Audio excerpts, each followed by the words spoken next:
Syekh Hazim Suman berkata, salah seorang pemuda di Mekah datang menemui Syekh Sankiti, lalu dia memintanya untuk membantunya dengan salah satu temannya, yaitu untuk menjadi perantara di antara dirinya dengan pemilik salah satu perusahaan, di mana dia ingin mendapatkan pekerjaan dan diharapkan agar ia bisa diterima dalam pekerjaan tersebut karena dia sangat membutuhkannya.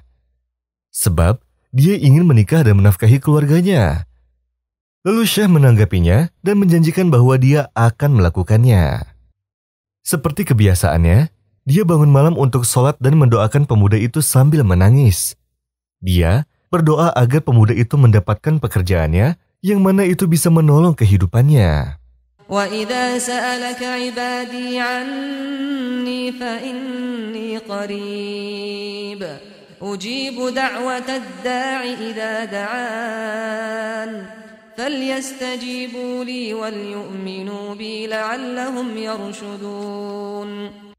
Dan keesokan harinya, pemuda itu datang dan menanyakan kepada Syekh Sankiti, apakah sudah ada pencerahan untuk menuju jalannya?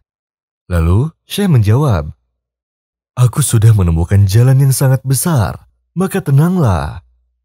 Apakah kamu sudah bertanya kepadanya? Ucap pemuda itu. Ya, sudah semestinya, jawab Syekh. Pemuda itu pun bertanya lagi, siapakah gerangan orang tersebut yang dapat membantuku? Syekh pun menjawab, dia adalah Allah Subhanahu wa Ta'ala. Lalu pemuda itu pun marah dan berkata, aku sudah katakan padamu bahwa aku membutuhkan orang yang dapat membantuku, tetapi kenapa engkau meminta pada Allah? Lalu Syekh pun juga sangat marah sekali pada pemuda itu sambil menangis, karena pemuda itu tidak mengerti maknanya, sebab dia tidak percaya kepada Allah. Setelah itu pemuda tersebut menyesal atas apa yang sudah dikatakannya kepada Syekh, sehingga dia bertobat dan beristighfar. Kemudian dia meminta maaf kepada Syekh, lalu dia berdoa kepada Allah dan bertawakal. Dan keyakinannya pun kepada Allah Subhanahu wa Ta'ala semakin bertambah kuat, sehingga dia pun mendapatkan kesempatan panggilan interview di 2 tempat perusahaan sekaligus. Pada interview yang pertama, dia tidak lolos, dan dia pun langsung menuju ke tempat yang kedua untuk interview berikutnya. Di sana, dia bertemu dengan salah satu temannya, di mana temannya itu adalah pemilik perusahaan tersebut. Temannya mengenali pemuda itu.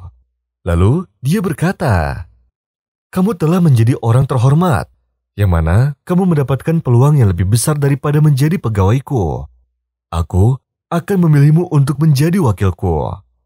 Pemuda itu pun tidak percaya atas apa yang telah didengarnya. Padahal dia hanya berangan untuk menjadi seorang pegawai yang biasa saja. Sehingga pemuda itu pun kembali menemui Syekh Sankiti dengan senang sekali seraya berkata, benar apa yang engkau katakan, wahai Syekh. Allah Maha Penolong bagi orang yang bertawakal kepadanya.